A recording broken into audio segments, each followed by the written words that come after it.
What is crack-a-lackin', fellow thermonuclear AFers? I am Dan Favale coming at you with a very brief intro before we get to a longer podcast.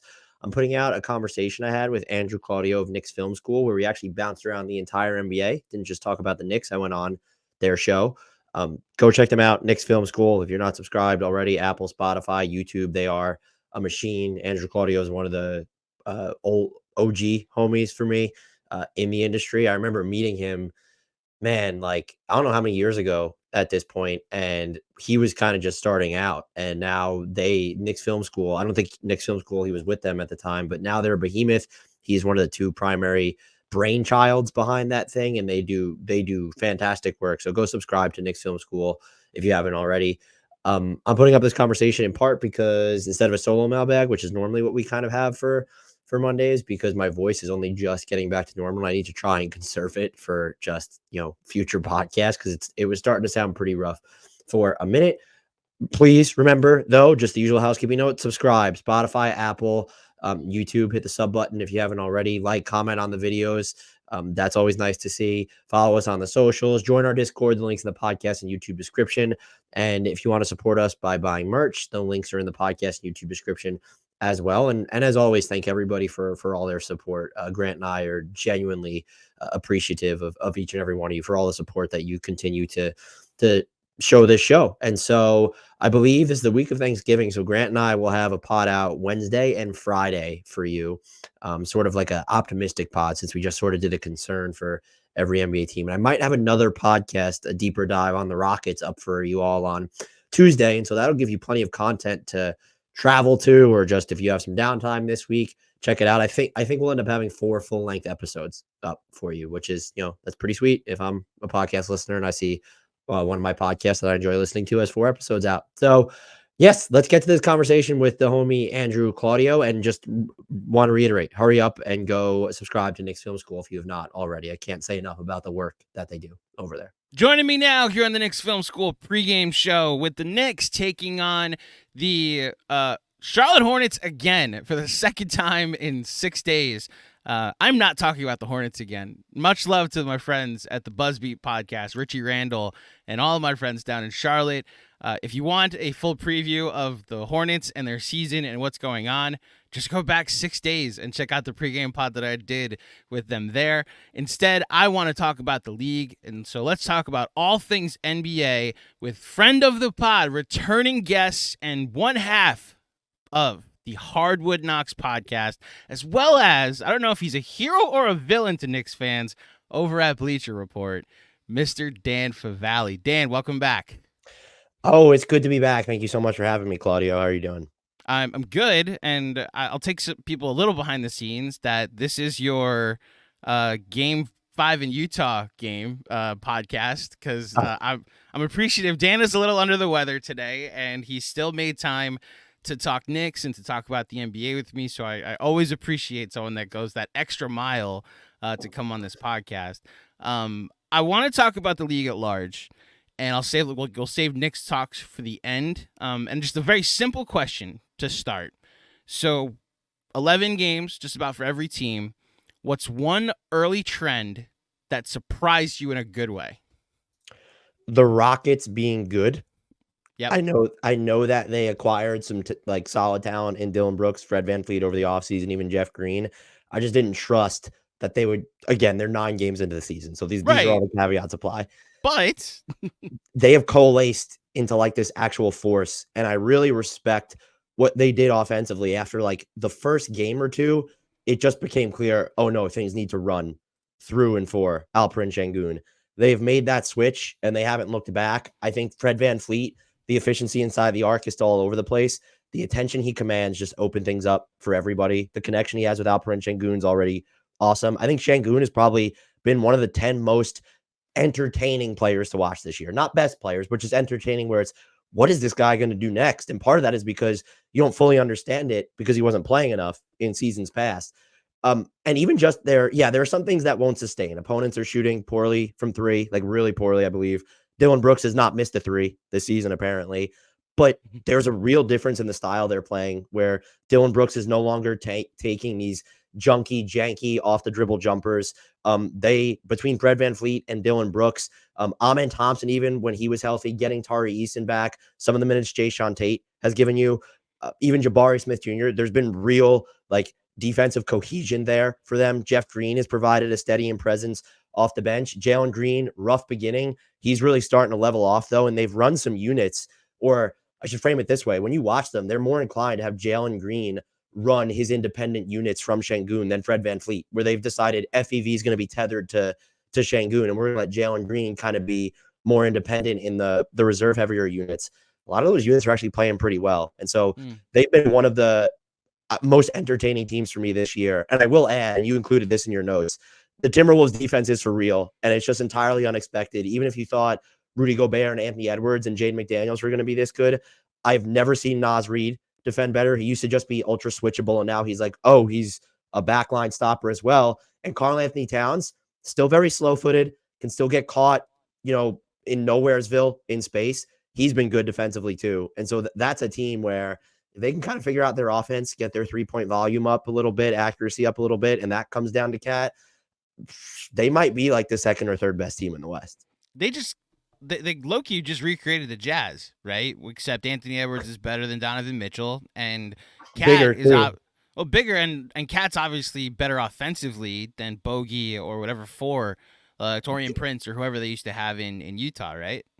Right. I think the bigger difference too is that Utah, and this is why I could never understand Jazz fans, then even some national fans, is growing disdain for Royce O'Neal when he was at the end of his term. It's like, oh, he's cooked defensively. And it's, no, he's not cooked defensively. It's that he's not Jaden McDaniels, who will literally erase anyone you want him to. And that is the bigger difference of, and of course they're playing dual bigs, which isn't something Utah did. Like they got away from that eventually. And so having just so many, I mean, when you look at their starting five right now, I'd say Cat is probably still below average defender, but if he's your worst defender, this version of him right now, you have 4 above average defenders, even including Mike Conley, who's like older, but is just super smart. And so they've proven to be a force already. They gave the Nuggets a run for their money to open the playoffs last year. And we saw they really rankled Denver with the way they're like, well, Cat, you guard Jokic, and then we're going to have Rudy clean up stuff behind you. There's not really another team right now that can do that. And so, if you're Knicks fans, I get why you might not be super interested in the Timberwolves, but that's like, those are one of the teams that they could really pop, where we're talking about them in the vein of, oh, did they just win 2 playoff series? So it's funny you say are Knicks fans not interested in the Timberwolves. Well, they've come up a ton because of the Cat of it all, and like we'll get to Knicks thoughts later and how internal growth might just make superstar talk go away completely. But like Cat is always going to be on the Knicks radar, and seeing the growth of Naz Reid and seeing how much better the Timberwolves are defensively, specifically with Reid on the floor for Cat, and going with the Gobert Naz Reid lineups, that stood out. I will say as far as the Rockets are concerned, so how sustainable do you think that is? You mentioned the 3-point luck that they're getting, and whether they're going to be 9th in offense and 3rd in defense, I don't think so. But I mean, I have their over for a prediction this season. I thought they'd win more than 31 games. I hit that under. I also have them finishing 12th in the conference. I figured this is like a 33-win team, but are we now readjusting and this is like closer to 40? I want to say yes, but the things to kind of look are Fred VanVleet's offense, his shooting specifically, might normalize a little bit inside the arc. But like, what happens with Şengün playing this role over a more extended period of time, something he hasn't done? What happens when Amen Thompson comes back to where he's been a part of some really good defensive units, but he's a rookie. So are you going to get into a dilemma where you want to get him run, but you're so much worse off on the floor? You kind of have to decide, is his development coming at the expense of wins? There's also going to be a point where the Rockets' own 3-pointers are going to stop falling. And is that going to embolden Dillon Brooks to take more off the dribble looks once his 3-pointer stops falling? I don't think that I'd be shocked if they finished 4th in the West. That would be even right now. But I do think we need to recalibrate. And I think I said this leading into the offseason.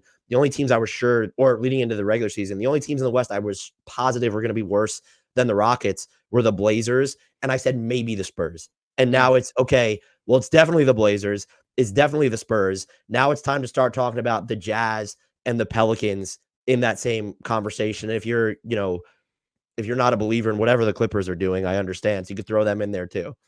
So I need you to mention an offense that you either are excited by or the early trend, because there's the Dallas offense, there's obviously the Indiana offense, the Hawks, like the Knicks just saw it the other night. They've seen it twice this year where they've really had to outscore the Hawks. So which offense is standing out to you the most?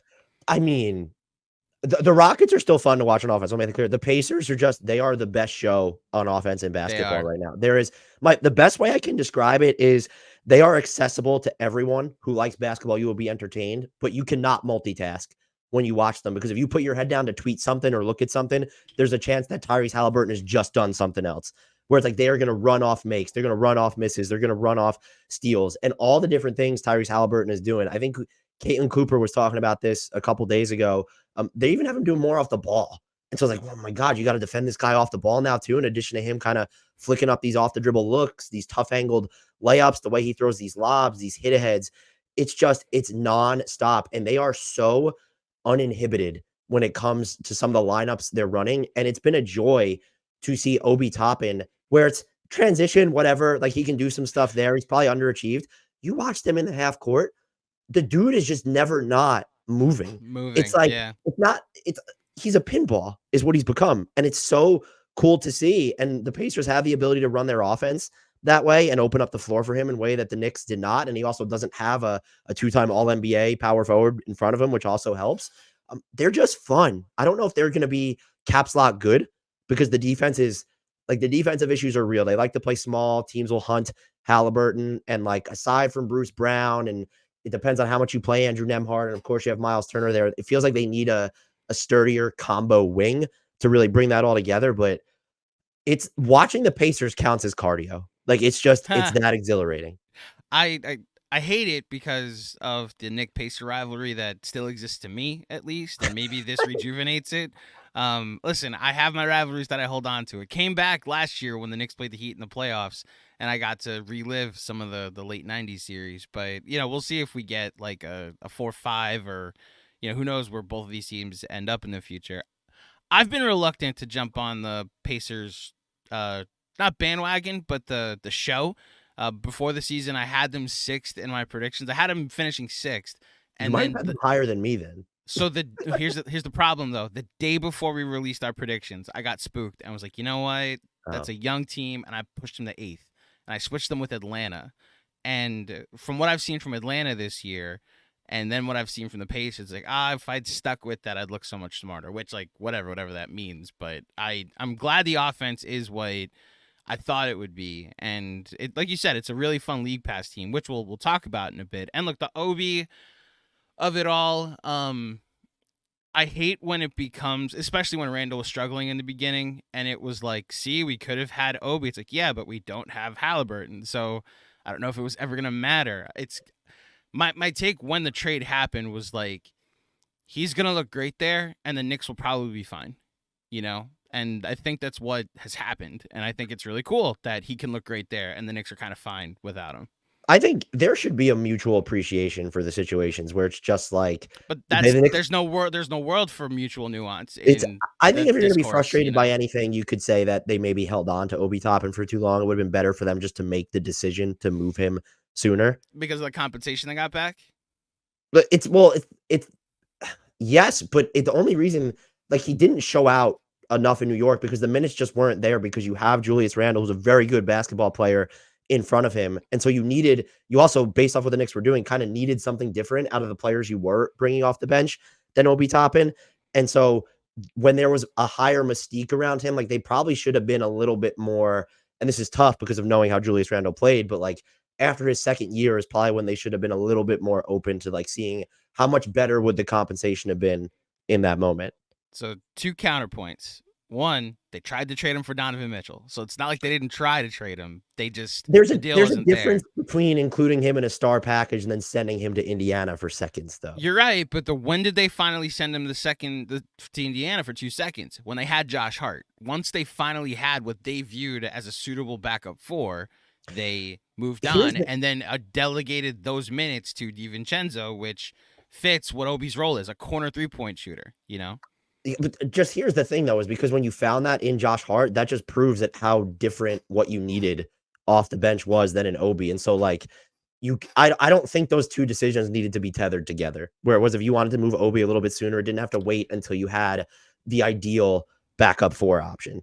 One last counterpoint in the playoffs when Julius hurt his ankle, game 4 against the Cavs, Obi played that entire fourth quarter because Julius was still figuring life out with this ankle. If you're just in a world where you're putting the transaction in a vacuum, I agree with you. They did not get him at his highest value point, and they didn't trade him at that point. They were still in the business of trying to win basketball games, and the Knicks were best option for backup power forward at the time was Obi Toppin in a role he's not suited to be in. I agree with you. Like, they probably could have gotten more for Obi Toppin at a different point. They probably could have just held on to Obi and like waited this year and see what happens. Like, see if at the deadline this year it made more sense. No, not after You seeing. think it would have? No, my point is like the fact that when he's been on the court, like the RJ units that they've been able to get to, I don't know that Obi would have allowed those to happen. So send him to Indiana for no picks at that point if it means that we get to see these lineups this season that we've got to see. I love like Obi finally breaking out against the Sixers was cool to see, and I think that was the moment that the Indiana thing kind of became real to me. Like, I thought they were scoring these points against really poor defenses and doing what the trick that net rating and offensive rating does with us each year. It's like, yeah, they're beating up on bad teams, and then when they play the good teams, they are kind of stifled.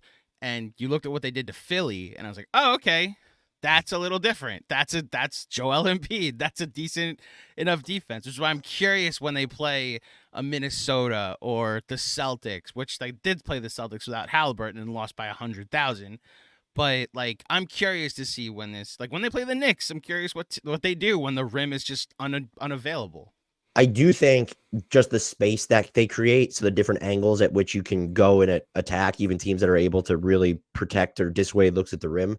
Well, that's something that Obi never would have had in you because he's still not hitting his threes or taking enough of them by volume. Like, that's a thing that's still happening in Indiana. The difference is just that it's not just giving him the freedom to roam. It's also giving him the room to like actually roam in the half court. The Knicks just aren't built that way. And so it's just, I think that's why there's a mutual appreciation where he's in a better situation and the Knicks just, the discourse around Julius Randle is so divisive, but Obi was never good enough to justify, well, this is the reason we need to move on from Julius Randle. Like, that never could have been a thing. And so I find it easy to very much, we can disagree on, I might have moved him a little bit sooner. Maybe the offers weren't that much better. Maybe it was like a top 21st. And at that point it's whatever. But just the fact that he's in a better situation, you do still have your depth. It's not like you totally obliterated your backup 4 options. And as you said, you did wait until Josh Hart was there. So there's just I don't know, it's not a both sides one trade, but I think it's easy to look at it and understand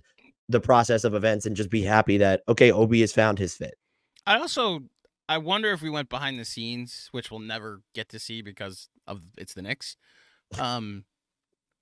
If there was like a push and pull in the little Leon Rose brain trust of Julius, all NBA Julius versus the year after he won most improved player, and if it was like, we need to see that this Julius thing is real, right? That's a good point. Yeah, if there may have been a version where it's like, okay, this first year of Jalen Brunson is kind of a wait and see for Julius too, and then when he returned to all NBA levels, that's when they were like, okay, now we can start to move on from Obi Toppin. If you really want to get mad, and this is something I'm not still mad at, but it was because I'm so often wrong that the fact that I was right, I so badly wanted the Knicks to take Haliburton in the draft. You go ahead and stew in that rather than what Obi's doing in Indiana. Which, again, I had no idea what Julius Randle was going to be that season. On draft night, when the Knicks got Obi, there was a lot of like, local kid from New York. He's Amari 2.0. That Julius Randle on the trade block. Here we go, and we're gonna win 12 games. Randle goes out and wins most improved player, and they're the 4 seed, and it's like, oh, so this is awkward. So I always wonder behind the scenes, like, if they thought that Obi was going there to be the power forward of the future, and Julius Randle just became an all-NBA player as a result. I agree. There should be a mutual appreciation where we can enjoy both what this Knicks team is post-Obi and what Obi Toppin has become in Indiana, despite it being for a bitter rival. I agree with you. The Pacers show has been fun to watch. I'm very curious what happens when they have to play defense. Let's go to the negative. Like, what is one early thing that has stood out to you that is in a negative way? Something that has been disappointing, that has regressed. If you want to make this an anti-Clippers conversation, we can. I was bullish on when they first made the trade, and I was like, all right, I think this will work out because it's the small ball Rockets on steroids. But what it's looked like so far is like, oh, you know what you might need out there? A rebounder. So what do you think? I mean, the Clippers are a disappointment, but I still think they kind of figure it out. And Russ volunteering to come off the bench is a legitimate big deal. And it's also, you know, we don't need to pile on the Clippers. It's a disaster right now. I think they showed some progress in that game against the Nuggets. Except the caveat being, well, the Nuggets didn't have Jamal Murray, and like they couldn't figure out how to get to their best lineups to defend Jokic. And even when they did, they went away from them. The Clippers have been a disappointment, but there's still a chance that they just figure it out. I think a lot of people look at Phoenix's availability. Bradley Beal going to be out another 3 weeks. If I would have told you in August when James Harden was still a Sixer that by Christmas the Clippers would have played more minutes with Paul George, Kawhi Leonard, and James Harden than the Suns played with Beal, Durant, and Booker, you probably would have thought I was bonkers.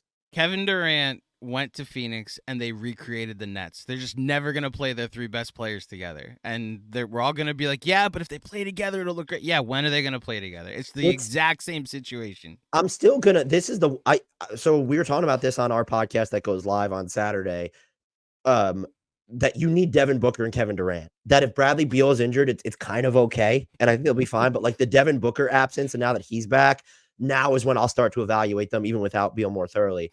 The actual disappointment for me, and anyone who's listened to me over the past couple of years knows that I can't quit the Pelicans. I'm very close to quitting the Pelicans. Their issues have always been being able to stay healthy. It's never been the ability. Now all of a sudden it's both. Because you're still not healthy. CJ's out. Jose Alvarado's out. Trey Murphy's out. Herb Jones missed some time. Brandon Ingram missed some time. Did I say Larry Nance yet? Like the injuries just go up and up and up. However, the minutes with their best players on the court should still be good. They are getting trucked when Zion and Brandon Ingram play together. And it's not that they're getting torched by unlucky opponent 3-point shooting either. It's Shamit Dua had wrote about this in the know. The ball is sticking with Ingram to the point where like Zion doesn't really know what to do. And he kind of threw shade. I don't know if you saw his comments a few days ago where it was, he's trying to fit in and figure it out. And it's, he is quite literally the future of your franchise. And you've gotten away from the point Zion stuff. He's definitely not as explosive as he's been in years past. You're talking about real quick. You're talking about the comments where he was like, I'm still trying to buy in or figuring out if I want to buy in. Right. It was that, but it was more of like he didn't kind of understand what he was buying into. And that's whether you want to criticize Zion for that, the fact that he doesn't necessarily understand what he's buying into is a massive criticism of the organization. And to be losing the minutes those two play together, both of them are also, the Pelicans are losing the minutes in which one of them plays without the other. And they're actually a net positive when both of them are off the floor. And so again, the injuries contribute to this, but guess what? Injuries are the Pelicans' default. And I don't care how like the defensive fundamentals can still be there. The offense is just too broken for long stretches. And I don't know what the answer is for them. They have the assets to go and make a trade. But if you're going to be one, dealing with the health issues, and two, like what are you doing with Zion right now? If you're committed to playing him as kind of your point thingamabob, why is Brandon Ingram getting just kind of the agency that he is, or why is he playing the way that he is? And he's too talented to just be like, it'd be very difficult to trade Brandon Ingram and theoretically get better on paper, because even if you attach picks to him, like what is the team that is sending you the player that wants Brandon Ingram when he's going to be making a ton more money soon, even though he's relatively young, that's going to elevate you to the next level. And so these next like month worth of games or so for them are going to be huge, because there's been not as many highs as there should be, even when you measure it against the injuries that they've been dealing with. So, first of all, I'm on Cleaning the Glass, and I wanted to make sure I didn't miss that they added Thingamabob as a positional designation. So they didn't? Not yet. So wow. You're can we email Ben? Was that Ben Glass does that? That's Ben Glass, yeah. So we'll make sure that we give you inventor credit on that for that Dan Valley special of positional designation of Thingamabob. I'm staring at this lineup data now. They're -7 with Zion and Ingram on. They're -10 with Zion on, Ingram off. They're -12 with Ingram on, Zion off, and +3 with both of them off the floor. That is, I didn't notice that yet. I talked to Mason Ginsberg a couple weeks ago when the Knicks played the Pelicans, and they were off to a 1-0 start. So I was like, oh, things are looking up. And things have not gone that way since then. It was obviously pre-CJ McCollum injury. Man, I don't want to talk the fabric that should make everything fall apart, though, is the thing. Is like the units with him and Herb and then spacing were killer. And like you had Herb Jones was really turned a corner because he had more space to work and they were putting him on ball. Like he ran, like there was this one in like back-to-back possessions. I think I was watching, he ran like a pick and roll. I was like, I don't think I've ever seen that ever from him. And those were killer, but like you can't run your offense the same way when both Zion and Ingram are available. And it just feels like there is warring functionalities at play in New Orleans right now. Might be the best way for me to frame it. I don't want to talk about transactions yet with them because I feel like they're a team that gets thrown into trade machine a ton, whether it be uncertainty with either Brandon Ingram with his looming free agency or Zion and his. I mean, it feels like since he's been drafted, it's been like, how can he go to the Knicks? And I don't know if the Knicks want him at this point. I don't know if that's an upgrade because of the availability concerns from like him to Julius Randle. However, it does seem like they're a team that is going to do this one more season and then wholesale changes are going to have to be made. Yeah. And I think, look, right now, the saving grace is if you go back and look at the data from last year, they killed opponents when Zion and Ingram were on the court. And so like the recipe is still sort of there, but if you don't trust Zion to be, I guess, as explosive, or you don't want to put the ball in his hands as often, that just does change the context of what's happening. And so they're just a team I'm watching because something aside from injuries just feels off there. Any other team stands out to you as a disappointment? Yeah. I go for my preseason picks. Like the Bucks defense is a thing, but I'm not. So I would like to politely push back on that just because. Oh yeah, go ahead. Ever since they've switched Brook back to a drop, they're like 5th in half-court defense. And like they're the best rim protecting team in the league. I think their issue is going to be, which I do agree with you on with this, would be they've been weird in transition. Like they've even gotten better in the half court where, yeah, Damian Lillard still gets behind plays, but playing Andre Jackson a little bit more, I think, has helped their defense. We'll see how losing Jay Crowder hurts. It's too easy to get out in transition on them. Teams get behind their guards, Malik Beasley, Dame a lot. Even Giannis a little bit. When he takes shots that are outside of the restricted area, he's like kind of watching them. And then like when he's missing his 3-pointers so badly, like teams are able to run off of that. And so that's one thing I'm watching with them. But I think I've been surprised at how hard people have been where they think that it's sort of doomsday there. And it's, oh, they're so thin. And when will Chris Middleton play more minutes? And we have these same questions about every contender except the Nuggets essentially right now. Yeah. The only pushback I'll give to your pushback, sir, is there's a hint of who they're playing, like some opponent luck in that some of the offenses that they're playing, like what started. I get it what you're saying with Brook going back to a drop and them leaning back into their rim protection. That started in the tournament game against the Knicks, where RJ was out and Julius Randle, my goodness, might have gotten to his official low in New York, with how bad he was that game, and they were just. The way they were at the rim, they were playing a Knicks team that just could not buy a basket. And like it was a night that Jalen Brunson had 45 points and the Knicks had like 105. So like that started it. Then you have these really rough half-court offenses in Chicago and Toronto and Orlando. And the one game that sticks out in that stretch that they lost was Indiana. So I do agree with you. I never thought that there were going to be bottom 5 in defense, and like the small sample size was nothing to fully buy into. As this is the Bucks are in trouble. They got rid of their defense so that way they can get Dame. I do have a question long term about their point of attack because I just don't know what they're going to do on the perimeter in the playoffs when you have to face these teams that have guys on the wing that, yes, fine, the rim has been taken away. What are you doing with Jason Tatum? I think Marjon Beauchamp or Andre Jackson could end up being an answer. I agree with you in the sense that you don't want them to be the answer in the playoffs. And so That's the thing. They're going to have to be on the floor for important minutes then. Can they be? I know like the game the Knicks played against them, Beauchamp hit like 5 threes, and it was like, oh, okay, if that version exists, fine. Right. Yeah, look, it's a fair question to have with them, and they don't have the assets to just go make a move. They might be able to reacquire like Javon Carter, who they let walk in free agency when the Bulls tear it down. I wonder if they have enough to get Ayo Dosunmu. Everyone wants them to get Alex Caruso. They just don't have enough. They don't have a first-round pick to trade, and I don't think Marjon does it plus salary. Maybe you saw that tweet, by the way? You saw that? The I forget if it was Haynes or whoever it was that brought up Caruso to the Bucks and how like Caruso would be a great addition to that team, was whoever the source was. And I was like, that applies to 29 teams, man. Like Alex Caruso would fit on literally every team right now. I just wonder, like, yeah, and it rings hollow when it's a team that doesn't have the assets to get him. We're sort of like, oh, the Lakers would like to acquire Zach LaVine. It's like, okay, cool, with what?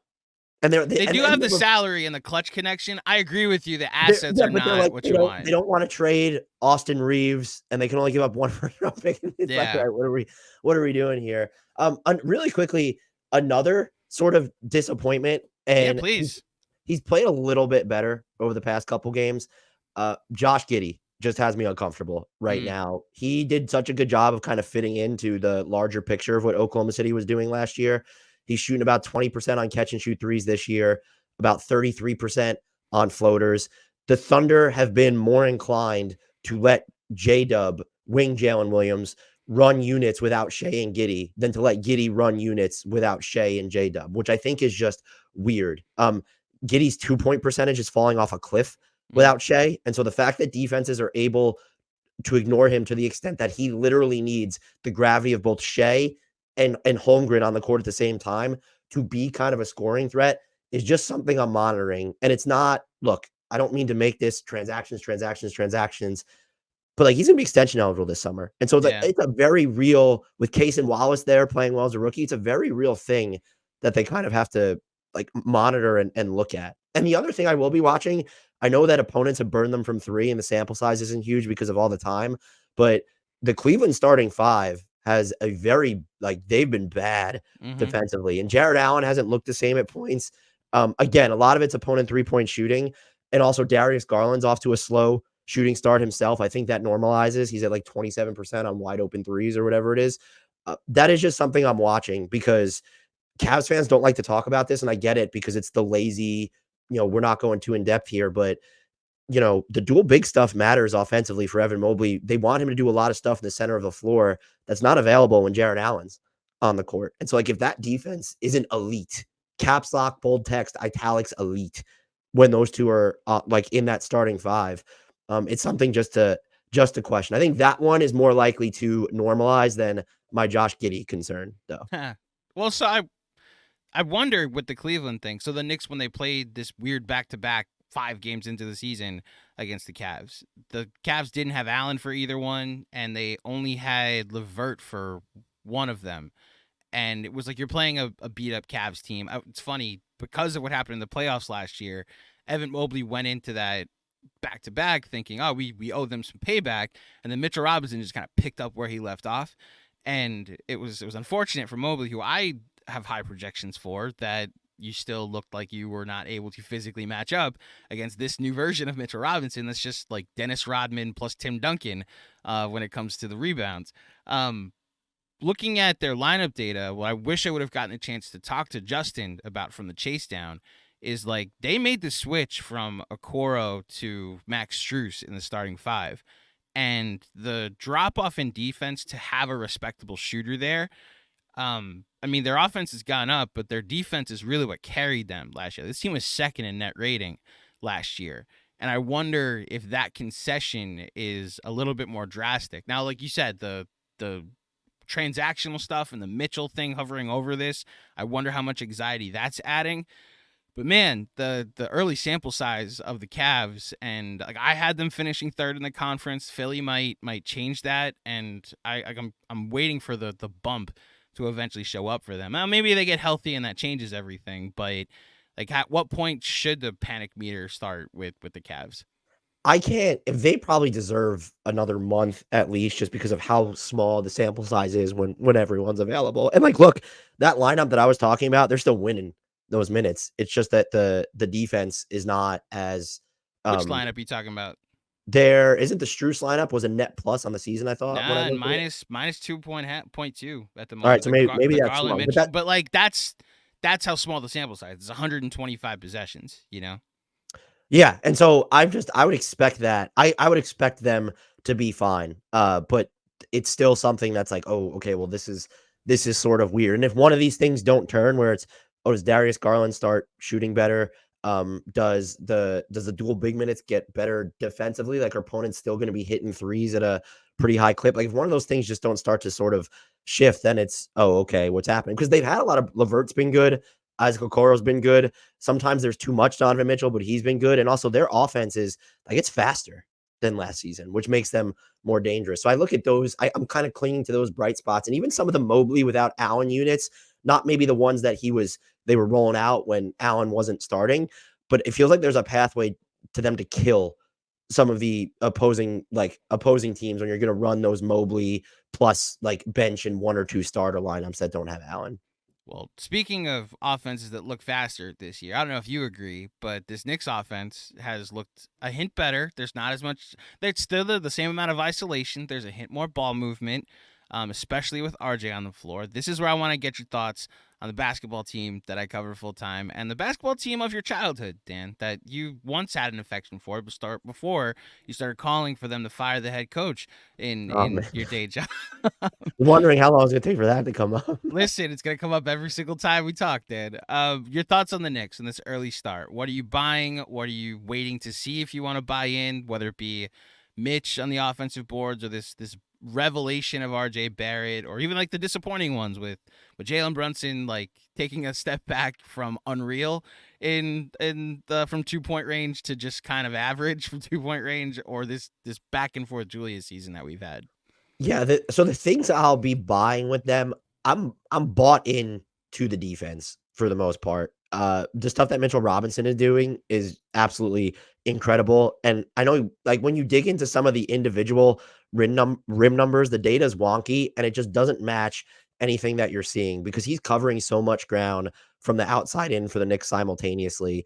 And it's just kind of everywhere. And there's a real deterrence to what he's doing. We're like, okay, opponents are kind of shooting good or well against him at the rim.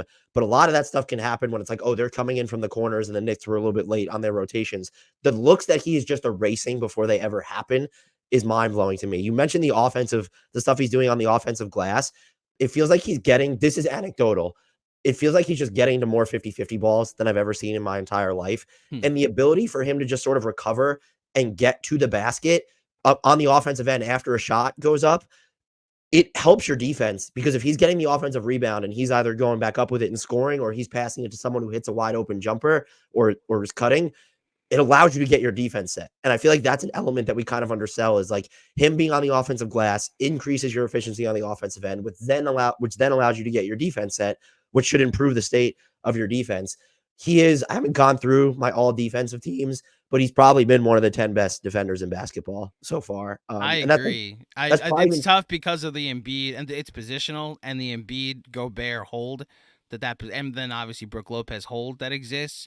It's going to be tough for Mitch to get there, but I agree. He's in the conversation for what he's been this year so far. Them getting rid of positions helps bigs more than anyone, including so Mitchell that's Robinson. Official. The defense, all defense teams as well are in position. Oh, so Mitch has a shot then. Okay. Yeah, when we were doing our awards podcast, we looked into it to make sure. So we might have been given the wrong information and been wrong, but I'm pretty sure this is the year that all defense is positionless. Per Bleacher Report, Dan Favale reports that aggregated. What's up? Well, I mean, it was reported. Aggregated, yes. We just couldn't find it. So yeah, I'm buying into him. Excuse me. I'm buying into RJ Barrett's turn. When you just kind of look at his efficiency from the floor, it doesn't wow you aside from three, but he's just gotten so much better as a decision maker. And the thing that I look to the most, there's the 3-point percentage for sure. Like that is huge. It opens up the floor, but he is so much smarter on his drives when it's, oh, let's get defenders on my hip, or the passes that he's going to throw off of those drives. And when you dig into the data on how much more effective those passes are off these drives, it's absolutely huge. And now we're kind of back to it being okay when he's playing independent of the starters. This is super fun. That's how you sort of inject even more pace into an offense that, look, the ball might be moving faster. They might be playing a little bit faster. They're still 30th in average offensive possession time, I believe. Mm-hmm. And so like injecting that pace with the RJ plus lots of bench players units has been great. And I am still very curious to see, like, can this be someone who develops a more efficient in between game? Or if you're going to lower your volume at the rim like he's done, can you be a more efficient finisher than being like shooting like 60 or 61%? And a lot of that is, I do still think it's some spacing concerns around him at times, but a lot of the other stuff is his takeoff points around the basket can be super weird. But he is just so much more of a cerebral player this year. And he just feels at both ends really more complimentary, kind of like, what was that, year 2 when we were just all really excited about how complimentary he was being? I think that was the second year. The year he shot 40 from 3 in the open gyms. Yeah. Yeah. And so like it feels you have more like that feeling, but because of the circumstances under which it's coming, where it's, he's still playing a bunch with Julius Randle and Jalen Brunson this time, but then he's like has some independent units. It feels not just that it's more sustainable, but it feels more important than it's ever felt to me. The point I made yesterday on a pregame pod, because I'm just flat out gonna get asked about his shooting while he's shooting 50% from 3. It's just like, is this a thing now? And his shot looks better from my whatever untrained eye about whether shots look better or not. Like I'm not wincing on it RJ threes. I'm now at the point as a fan expecting them to go in. So like we'll see when the regression comes, how far it regresses. But you're right on the decision making. And the point I made yesterday was that this is the first year he's really gone from season to season with continuity in role, where year 1 it was I'm with Julius and all these other power forwards my rookie year, and I have no idea when I'm going to have an unimpeded path to the rim.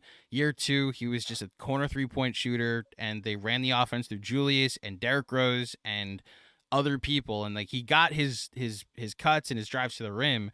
And then year 3, with whatever was going on with Julius and the uncertainty with the team, he got a 30 usage the second half of that year, and you didn't know if this was like a thing with RJ or if he was, just boosting his trade value. And then last year, his worst year as a pro so far, he was like caught in this middle ground of like, I run the second unit, but quickly's taking a leap, and then I'm next to Julius, but it's really Jalen Brunson's team. And this year, he's actually settled into like third best guy that takes over as the second guy from time to time. And, he runs a second unit that he now has some chemistry with. And these 2 lineups that they have with RJ on the floor, they're starters. These are plus 17. They're bench, they're plus 7. And everything's a positive when RJ Barrett's factored in. Yeah, the only thing that I'm like wondering about when I watch him, if it will sustain, like I'm not sold. I actually kind of am sold on the 3-point efficiency, not this high, not 50%. He's not gonna be Doug McDermott. You're right. Right. He's no Dylan Brooks, like he's not gonna shoot 55%. No, he's gonna, he's not gonna exactly. It's so I think right now, the last time I checked, and he didn't play against the Hawks, he was 8 of 15 on floaters, and it's like that's like a real tool in his belt. And can that efficiency sustain? Because it turns him into like a multi-level scorer in a way that when you look at kind of the pull-up numbers on a lot of his jumpers, that's not there yet. It may never be at a high enough clip to trust him to do that. And when you know that he's never going to be that type of off the dribble shooter from beyond the arc anyway, I wouldn't think like to have that just sort of as a weapon makes him that much harder to defend. And then look, maybe it ends up with, if he's knocking down that consistently, in addition to the passing improvement that we've seen and just like getting better at having defenders on his hip, do we see his free throw attempt rate at some point just absolutely explode? And that's just another way for him to get some easy points, especially if he can shoot better than 71% at the foul line.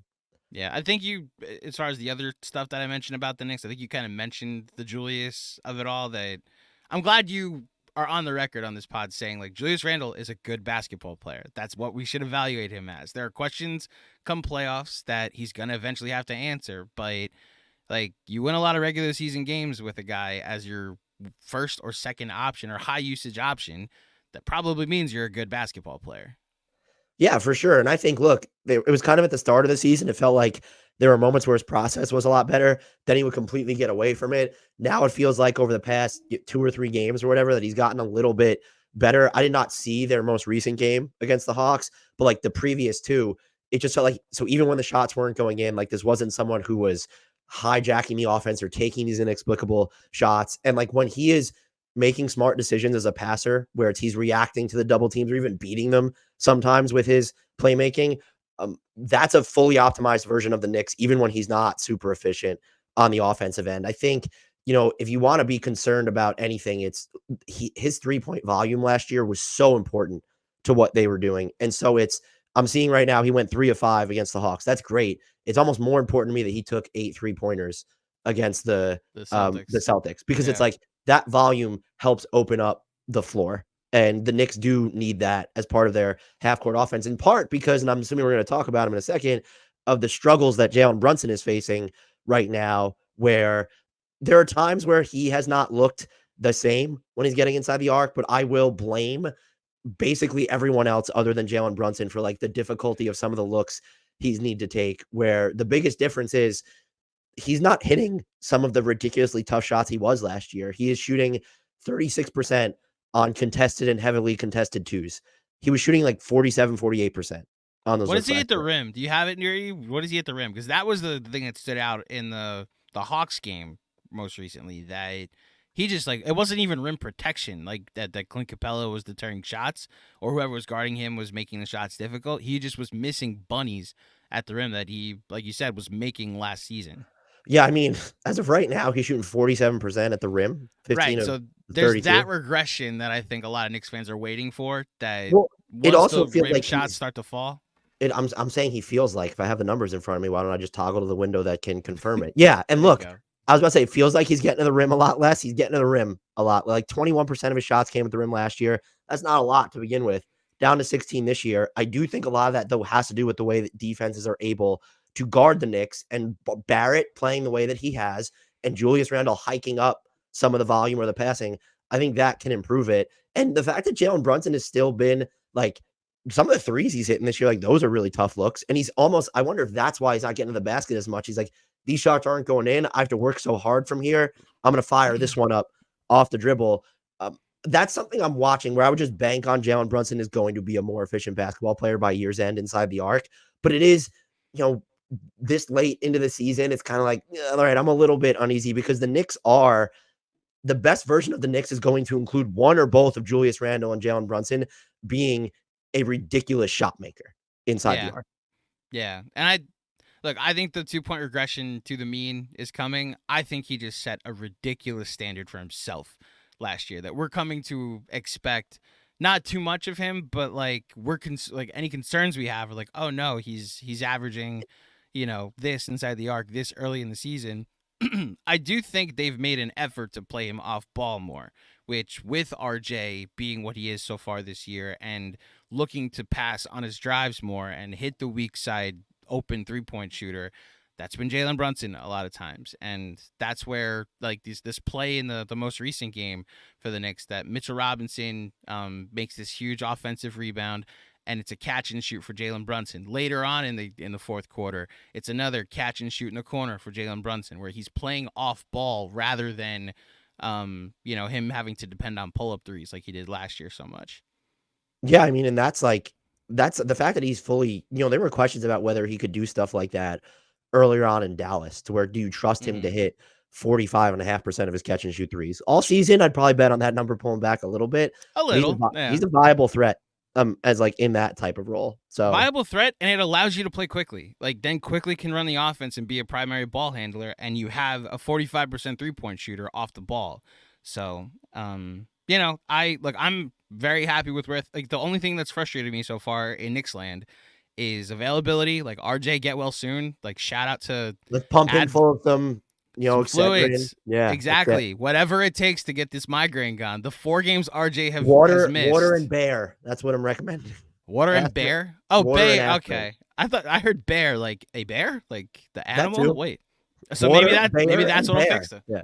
There you go. Maybe that's the 3 essentials. I know their record is not super impressive, but when you just dig into where they rank in offense and defense, and the bigger thing is, I don't know what their strength of schedule has been, but it had to be one of like the 7 or 8 hardest in the league so far. And so to come out of that above 500 when you've been dealing with this level of Jalen Brunson, this level of Julius Randle for a lot of the season, that's actually a pretty good place to be in. Like this is an extreme, and they're missing a more important player, but look at what is happening to the Grizzlies. Or even look at what's happening to, we have faith that the Suns are going to rebound. You can't give up ground too quickly early on. And like the Grizzlies, their season's just over already. And again, more injuries, Ja's not there, yada, yada, yada. But the Knicks, like navigating some struggles from the collective against a difficult schedule, even though they weren't playing some of the teams that were also not at full strength. I count that as an absolute win for this team. Listen, I echo my brother Jonathan Macri that was like, I'll take 5-5 through the first 10, and I do have a bit higher projection for the next 9. Like we're basically trying to get to the in-season tournament in one piece, but like we're doing this podcast. Like I switched to an all things NBA format for this episode because this is the 4th back-to-back that the Knicks have played in their first 12 games this season. Or there's 14 games this season. It's actually pretty ridiculous that they're already playing this many games in this short amount of time. They've played the Celtics twice. They've already played the Bucks. They've played the Cavaliers twice. They played some pretty good teams so far. And to your point about strength of schedule, the data's out there that their schedule gets lighter. And we'll see what these 2 games against teams they're better than should be this weekend, you know? That's what I'm going to say. Their schedule gets a little bit easier because that's the effect of playing the Hornets twice, the Wizards, and the Pistons before November closes out. So listen, I'll take it. When we start off the season and the first 5 are Boston and then the Hawks on the road, a back-to-back in New Orleans the next night, then the back-to-back in Cleveland, and then Milwaukee, and then they get a respite and they play the new-look Clippers. Like, there was a stretch where I wondered if just every game the Knicks weren't going to be favored going into this year. Honestly, playing the new-look Clippers is probably a pretty good pull at this point. We didn't know that at the time, though, Dan. Going into that game, I was like, oh, great. We get to go back home, and we get to play this Clippers that just added a Hall of Famer. Last thing before we get out of here, I've been doing the thing where I do a Mount Rushmore of rivals here on the pregame pod. You're obviously you don't have a team that you cover specifically. So what I'll get is your Mount Rushmore of League Pass teams. What are the 4 teams you look forward to the most? I think I already know that the Pacers are on this, but the 4 teams that you're like, oh, I'm circling this on the calendar because these 4 teams are playing. I'm going to not include the Knicks here for any Knicks fans that get mad, in part because this is a Knicks podcast. And so they've been talked about enough. The Pacers, for sure, have probably been the most entertaining watch this year. No. So I'm going to rank them 2. Nuggets 1. Okay. Still. Pacers 2. Oklahoma City 3. It's probably too early. It's probably, honestly, Wolves 4. The Kings, though. De'Aaron Fox has missed too much time. But like the De'Aaron Fox games are riveting if you haven't checked out the Kings just yet. And they are, when he's not on the floor, it's the opposite of riveting. So we'll go with Minnesota. So Minnesota at 4, OKC at 3, Pacers at 2, Denver Nuggets at 1. So 2 ends of the spectrum that we didn't talk about. You buying the Dallas start to the season? We'll start there. Yes, but it still feels like their Achilles heel will be their playoff undoing, which is just sort of the defense. And when they cater towards too much of it, like Derrick Jones Jr. has been really good for them. Their starting lineup, though, is actually a net negative on the season. And a lot of that, again, fluky shooting from opponents, yada, yada, yada. They need to go out there and find like kind of another wing who is not as offensively limited, even though Derrick Jones Jr. has been good for them. And I'm just curious to see, okay, they're relying on Derek Lively a lot, and he's been great. He's been great for them. What happens if he hits a rookie wall, as we tend to see with a lot of the kids? So I buy it, but like the defense is still not good enough for me to be, well, they're at the same time kind of who we thought they are. I will say one of the most pleasant early season trends, Luka not complaining as much, and he's played better defense. There you go. And then the other thing, the team with the longest winning streak of the NBA are the hated Miami Heat. They have not won any of these games by double figures, and they've been playing the bottom of the league throughout this winning streak. Are they just going to do this to us again, where they just kind of win every close game that exists? And even if they end up with like 41 wins, it's like, yeah, but every game that you're going to have to beat them by is by 5 or 6 points. Yeah, I just default towards there's alien stuff going on in Miami. I don't trust them when I look at them on paper, but it's just Jimmy Butler starts the season injured, looks terrible. Start like shooting 50% from three now. Bam Adebayo is definitely leveled up. They have Caleb Martin back. They're kind of doing it again where they're finding guys to contribute with Hayward Highsmith, and Jaime Jaquez has been pretty good for them, even though he's not hitting his threes. Kyle Lowry's been super low usage, but he's hitting his threes. They just seem to figure it out. And so I look at them and I say, no, like this is not a real threat, but I have to default to being wrong about that because we've now, what are we in year like 12 of this happening where it's just, they're going to find a way. And I do think the single biggest development for them though might be the past 2 years, Bam Adebayo has really leveled up his offense. He has. This team's been outscored this year.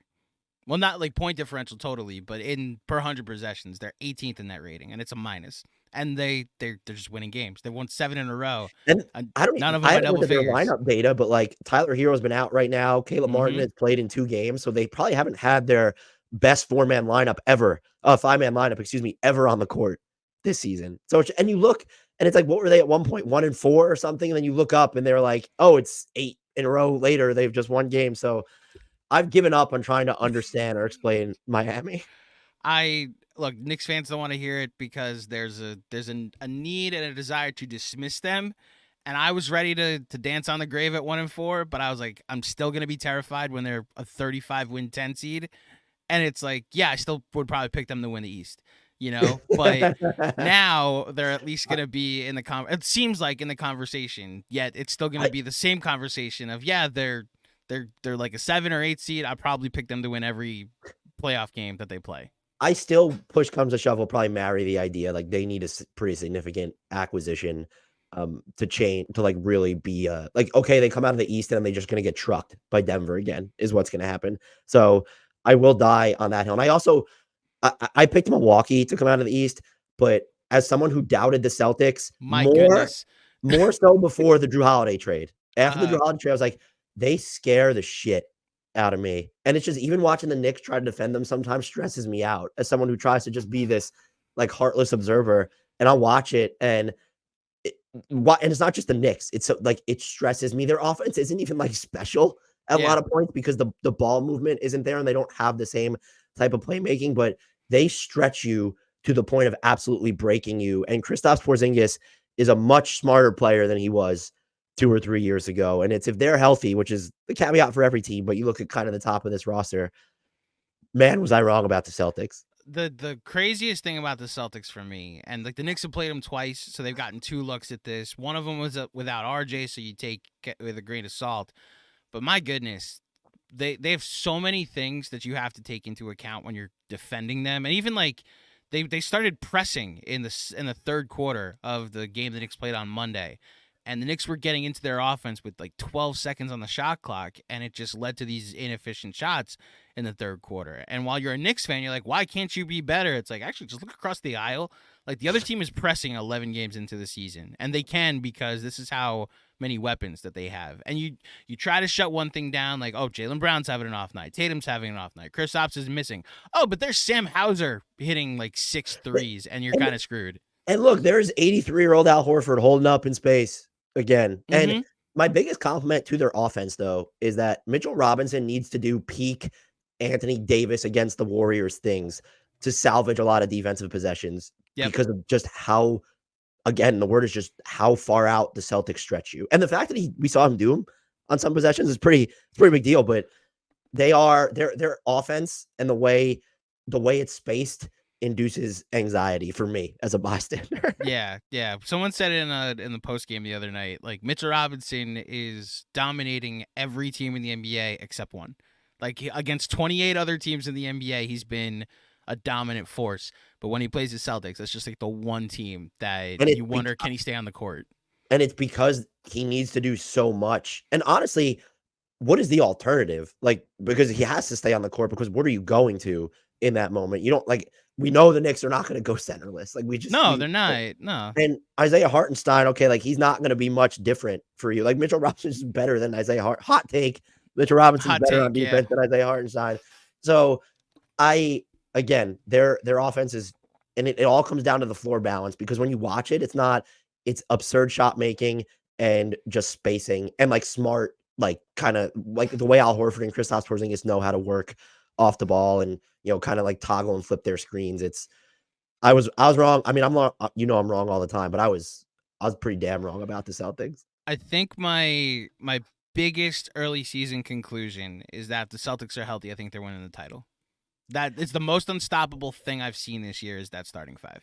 See, I'd be willing to go as far as they're going to win the East, but Denver is honestly is just a annihilator of worlds, and you're right. That's actually I give the Celtics a nod because there's a defensive ceiling that they can get to that I wonder if it can match what any dominant thing Denver can do.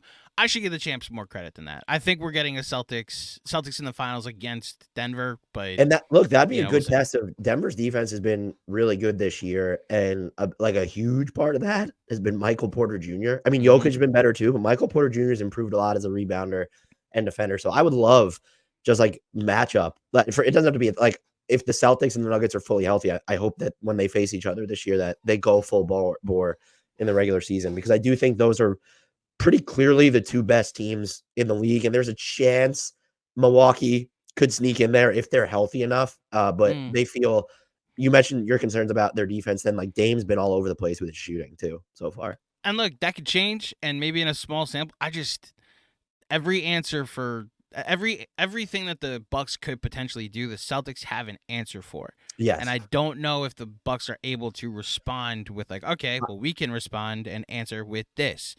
The Celtics what they're doing to teams right now. And look, the Knicks, I said this on the pregame pod with Jack Simone the other day about the way you beat the Celtics early on is hope they miss. Hope they miss their threes. Their three near losses this year. They almost lost the Knicks game, and they lost 2 games against the Timberwolves and the against the Sixers. Are their 3 worst 3-point performances this year? That's the games that they shoot 30 and under from 3, you got a shot. If they're at 34-35% from 3, just good night, Irene. And that, I think, is where I'm successfully spooked by any illusions that the Knicks could upset them in the playoffs. I do think the Knicks could get a game or 2. And look, this could all be mute because RJ Barrett is going to continue to take this leap, and they almost beat the Celtics with RJ, and they didn't have RJ for the second one. So who knows? I'm successfully bought into what the Celtics can be, and I will be rooting very hard against it because it's in my New York DNA. As it should be.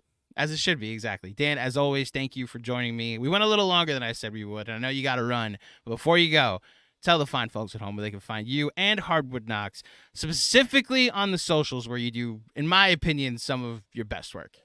Yeah, go check out Hardwood Knocks. It's wherever you get your podcast, YouTube, Spotify, Apple. We post on TikTok as well at Hardwood Knocks, and all the socials are at Hardwood Knocks. And we post these shorts where they're quizzes, where they're, start, bench, cut, these NBA signature moves. So we call it stat padding because we're not trying to hide what we're doing. But we try to get a little creative with it. Which player would you clone and build which team wins? 5 Lou Dorts or 5 Jordan Poole. So that's the type of technical basketball analysis that we provide. But we strive to be the least insufferable national NBA podcast out there. And I think we do a pretty damn good job. So go check us out. Again, Hardwood Knocks, spelled exactly as it sounds, wherever you listen to any of your basketball content. I co-sign everything he said, both the quality of the podcast with Grant Hughes and how often I enjoy it. I'm someone that tries to reach out to every single team a fan, someone who covers every single team. And you guys I recognize with the pregame pods that you, this one notwithstanding because you're slumming it, but the pregame shows that you do forever, that's just that's a special type of commitment and nuance. So listen, I appreciate those. You know where I get a lot of my ideas for guests? They went on for the look ahead before the season at Hardwood Knocks. I just go through your Rolodex and I'm like, oh, Dan Favale had this person on. I can reach out to them. So it takes one inspiration to know another, Well, Dan, I appreciate that. And thank you so much as usual for having me on. Of course, man. Welcome anytime.